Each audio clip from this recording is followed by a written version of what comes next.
Terminada a primeira parte da entrevista com a doutora Ivana, ela é tão notável que é preciso uma segunda parte, que nós vamos começar agora. E nessa eu vou fazer uma ponte com o filósofo grego Aristóteles, que dizia que a lei é o juiz mudo.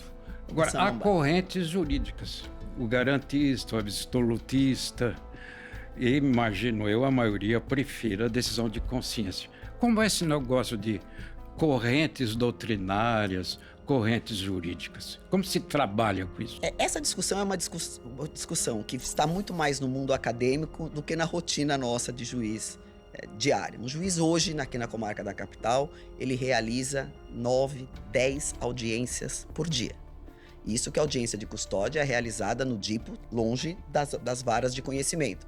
E quando vier o juiz de garantias, esses inquéritos e essas denúncias só vão para o juiz de conhecimento depois de recebida a denúncia. Então veja que é para separar bem a fase de investigação, o juiz da investigação e o juiz que vai atuar na instrução e depois sentenciar o réu. Então hoje, teoricamente, e sou professora formadora de juízes na Escola Paulista da Magistratura, o juiz ele trabalha com o texto da lei. Então ainda que ele seja mais garantista, ainda que ele seja não afastado um pouco do garantismo, teoricamente ele tem que se limitar à lei. Claro que a gente vai ter aquele exemplo do juiz que é garantista, que a polícia ou que a guarda civil aborda um veículo e aquilo cai na vara dele, na audiência de custódia, e ele, como garantista, entende que a GCM não podia ter autuado. Não seria constitucional. Ele vai soltar o traficante que estava lá com uma carreta de cocaína. O Ministério Público, 2 minutos depois, já está ajuizando um recurso e isso chega ao tribunal. Esse é um duelo factual, né? Isso mas isso também envolve a individualização e a independência do juiz. Claro. Porque pensar de ponto contrário, nós vamos ter juízes que não são independentes. E eu, como juíza que sou há 30 anos, eu acho que o juiz tem 2 grandes balizas. Primeiro, a independência, que é muito importante para o juiz, ele não está atrelado a nenhuma situação. E segundo, o juiz estar afastado das partes. O juiz, ele não pode, ele tem que estar distante, equidistante, ele tem que ser imparcial. A imparcialidade do juiz é a coluna vertebral. A professora Ada, da São Francisco, que você conhece bem, ela sempre dizia... Ela sempre dizia que juiz que não é imparcial, ele nem sabe. Mas se quer juiz, ele é. Agora, doutor Ivana, um preso comprovadamente de altíssima periculosidade. O Marcola. Temos vários. Marcola, que a senhora foi a primeira a enclausurar. Rui Ferraz Fontes foi o primeiro delegado que autuou. A delegacia de roubo a bancos a 5ª delegacia de roubo a banco. Agora, um preso como ele fica marcado, estigmatizado, quer dizer, tem um peso na magistratura, por exemplo, o fato dele ter comandado o assassinato de um juiz, a saída de um fórum, Antônio Machado Dias, e Presidente Prudente, fuzilado à saída do fórum. Como um caso como esse repercute dentro do judiciário? Ele nega peremptoriamente tudo isso que nós estamos falando. Aliás, ele nega, inclusive, que ele é o chefe da facção criminosa. E ele vive em contradição, porque quando a gente vai falar do estatuto da facção, ele explica como que o estatuto nasceu dentro do presídio de Amembé, que ele tava lá, Geleião, Chocolate, aquela turma, aqueles está muito por dentro, aqueles doutor. 9, 11 indivíduos que são os fundadores do PCC. Então, naquela época, ele até assume que ele foi fundador. Mas hoje você conversa em autos com o Marcola, ele nega peremptoriamente que ele tem, esse já título. Teve tete a tete? Já. Ele é muito educado, ele é um preso diferenciado. Ele fala direitinho, olha nos seus olhos, é um preso que não desafia a justiça. Ele é um preso, ele tem bom comportamento carcerário. Tem 300 anos de pena para cumprir, mas com bom comportamento. E ele nega peremptoriamente esse título que ele tem de chefe da facção criminosa. E é um preso considerado até... Porque a gente que é um pouco mais experiente, digamos aqui, sabemos que o Marcola, ele já praticava rouba-banco. Ele com 16, 17 anos já praticava crime. Já vivia dentro da casa de detenção. E foi depois da rebelião do Carandiru que eles foram transferidos para o Tremembé e lá fundaram a tal da facção. E ele nega espiritualmente. Então ele, quando vem à justiça, e ele ainda tem processos em andamento do Machadinho, ele foi condenado, todos foram condenados. Eu acho que A tem esposa do Machadinho é magistrada, né? É. Fez 13 anos, fez 20 anos que ele morreu. Foi em 2003 que ele foi assassinado. Fez 20 anos que ele morreu. Agora em março. Sim. E ele é tido, né? Inclusive nas denúncias do Ministério Público, nos processos que a gente pega, ele como chefe da facção criminosa, líder da facção criminosa, e isso quando o juiz vai sentenciar, logicamente que leva em consideração os antecedentes, porque o juiz, na dosimetria da pena, leva em consideração os antecedentes. E aí você vê um indivíduo que é condenado a 300 anos, sem sombra de dúvidas, isso faz diferente na dosimetria da pena dele. Doutor, ainda o Marcola, estou insistindo aqui no Marcola porque ele é o destaque no mundo criminal hoje. Eu vejo pelos documentos distribuídos e elaborados pelo PCC, a maioria desses documentos é muito bem redigida. Então não me parece que exatamente o presidiário seja o autor do texto. O que a senhora acha disso? Tem mais alguém nesse povo de tentáculos por toda parte? Tem. Quando a gente fala de uma facção criminosa como é o primeiro comando da capital, para os nossos ouvintes, saiba, nós temos 53 facções criminosas no país. 53 facções cadastradas no país inteiro. Claro que a maior... o PCC. A maior é o PCC e o Comando Vermelho, e algumas são aliadas a essas facções, porque senão elas morrem no estado dela. Então você tem um estado, por exemplo, como o Acre, lá é Comando Vermelho. E a facção estadual ali é aliada ao Comando Vermelho. Em outro estado, Rio de Janeiro, por exemplo, tem Comando Vermelho, tem facção PCC e tem o terceiro Comando Puro, que já foi do Comando Vermelho e agora ele tá com o PCC. Então eles vão, são empresas, elas vão se aliando quando interessa, quando não interessa. Olha, por exemplo, o Rio Grande do Norte, onde o Sindicato do Crime domina, mas é aliado ao Comando Vermelho. O que seria Comando Puro, doutor? Se é que a pureza na facção criminosa... É o nome que eles dão. E tem a ADA, que é a família do Norte, né? Tem várias... Ele regionaliza a facção criminosa. Normalmente, quando a gente estuda isso, o Estado é dominado, por exemplo, pelo primeiro comando da capital. E dentro daquele sistema prisional, começa a haver uma certa rivalidade. Eles fundam uma outra facção, né, que normalmente é a dissidente daquela facção que domina aquele presídio. Se explica isso de forma sociológica, esses eventos. Então, são 53 facções criminosas. Ele, o Marcola, como líder dessa facção, né, junto com aqueles 11 que já morreram, acho que só tem mais um, o Macarrão foi o último que morreu, ele, né, é muito culto. Eles leem o dia inteiro, principalmente que está em presídio federal de segurança máxima, onde ele tem um banho de sol por dia sozinho, então tem leitura. Mas não é por outro motivo que na estrutura você percebe que existem lá nichos, né? Existem levels, existem pisos.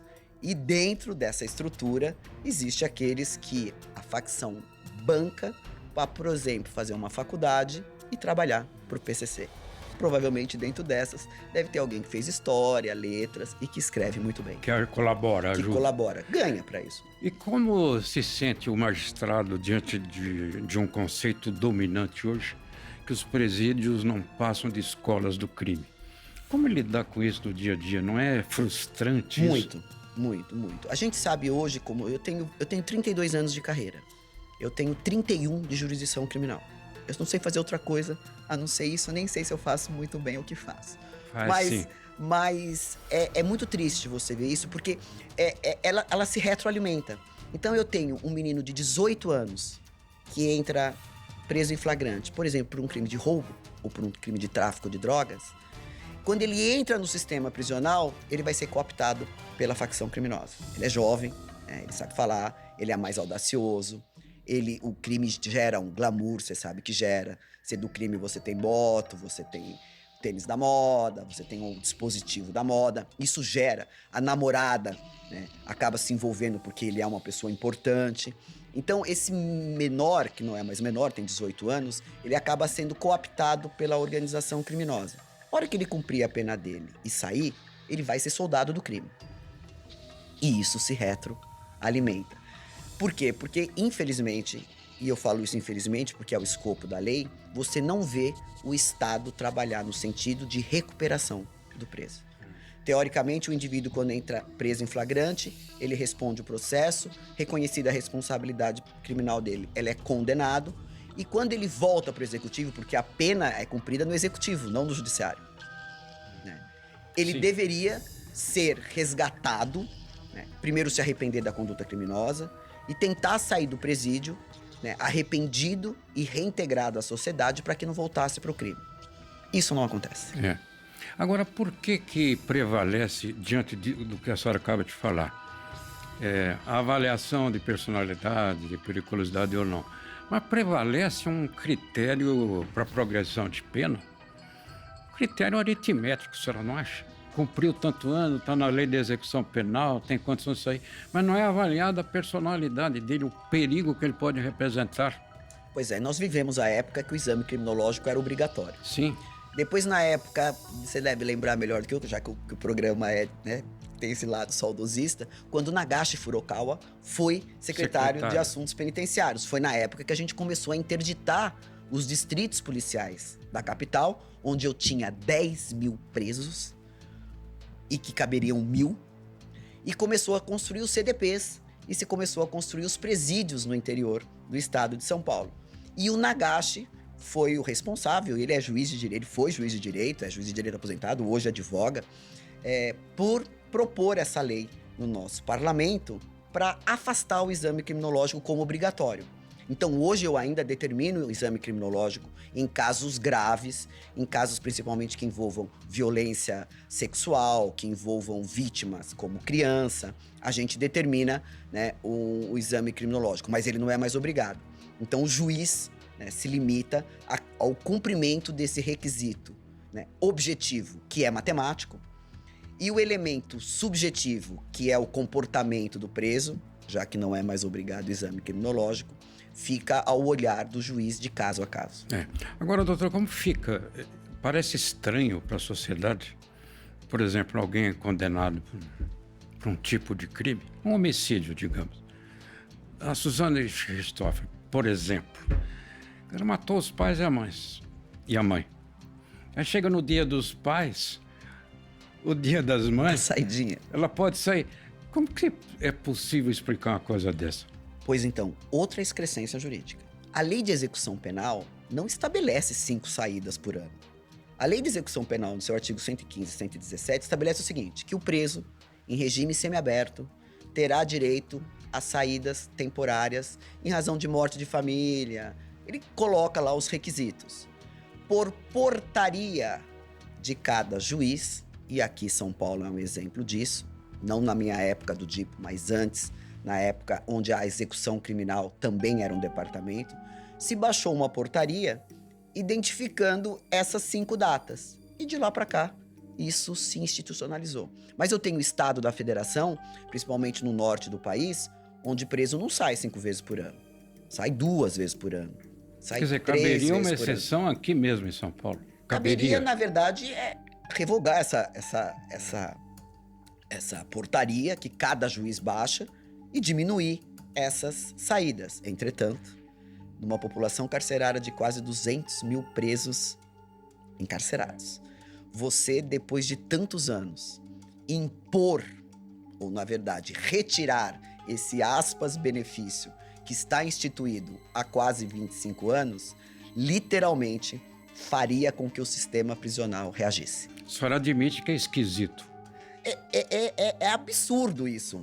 Alguém que matou a mãe sair na saída temporária no Dia das Mães. Né? No mínimo incoerente isso. Mas isso não está na lei e é uma portaria que cada estado cumpre o seu. Agora, nós temos uma juíza na vara de execuções penais lá em Taubaté, que responde por Tremembé, onde tem um presídio de segurança máxima. Agora, na vara de execuções ali da comarca, como é administrar com aquela população prisional, que teoricamente é de altíssima periculosidade? Aí o critério pode ser aritmético mesmo assim? Não, ela é uma grande juíza, ela está lá há anos, Sim. Ela tem uma experiência, né, profunda no conhecimento dela. E sei disso e falo porque trabalho com isso. Porque das decisões dela se recorre à corte, ao tribunal. Então, não raras as vezes, o que ela decidiu em primeiro grau acaba vindo para nós, eu como desembargadora relatora, para rever, né, a decisão, seja ela favorável quando for o Ministério Público, seja ela contra quando for, por exemplo, a defesa que recorre. Mas ela tem todo um corpo. Hoje, a Secretaria de Assuntos Penitenciários tem uma estrutura muito boa. A Secretaria hoje de Assuntos Penitenciários, ela tem psicólogos, ela tem o BO, que é o boletim, né, do preso, que ela acompanha todo o andamento do preso. E ela vai noticiando ao juiz, e isso você tem acesso hoje online, o juiz acessa esse prontuário de cada preso no sistema prisional, inclusive nesse presídio, e ela tem conhecimento que se é um preso que se comporta bem, se é um preso que cria muito problema, se é um preso que pratica falta grave. Então ela consegue avaliar, ela tem esses elementos para avaliar quem é aquele preso. E na dúvida, ela manda fazer exame criminológico. Agora, doutor, uma curiosidade que eu acho que é de todos os telespectadores. Uma pergunta bem pessoal. Pode existir um caso que a senhora está com uma gana, com vontade de condenar, mas não há condições legais de fazer isso? Quer dizer, a senhora queria, mas não dá ou não pode. Isso aí é terrível para o magistrado. Sim, e tem vários. Tem processos que você, quando você está instruindo, quando você é juiz de conveniência, você tem certeza que foi ele que praticou o crime. Mas a prova não vem para o processo. E nós, que estudamos em outros tempos, sabendo que o que não está no processo não está no mundo. E com a mudança do pacote anticrime, hoje tem uma situação pior ainda. O artigo 157 do Código de Processo Penal só autoriza o juiz a reconhecer a prova do inquérito policial se ela for refeita no contraditório. Ou seja, o juiz hoje não pode mais condenar com provas amparadas só na fase de investigação. Ou seja, piorou ainda mais. Claro que não provas que nós dizemos que são provas não repetíveis. Uma escuta telefônica, um exame de corpo de delito não se refaz. Entretanto, testemunhas, se ela foi ouvida só na fase extrajudicial, a vítima, por exemplo, que reconheceu, e em juízo ela sumiu, eu não consigo encontrar e não tenho reconhecimento, eu estou impedida por lei de reconhecer a procedência do pedido. São vários dilemas, meu amigo. Eu acho isso interessante, inclusive esse jargão no fórum, né? Fora dos autos, fora do mundo. Eu imagino que seja, opinião pessoal, acho que imaginar que um mundo caiba num processo não passa de uma grande pretensão intelectual. Doutora Ivana, muito obrigado por estar aqui conosco. A senhora acaba de nos dar uma aula magnífica, uma aula extraordinária, uma aula inesquecível. Muito obrigado. Acabamos de estar aqui com a doutora Ivana, que é do Tribunal de Justiça, a nossa mais alta corte estadual e um dos maiores tribunais, o maior tribunal do mundo. A doutora Ivana é uma referência. Então, muito grato. Todos nós somos presenteados com essa entrevista.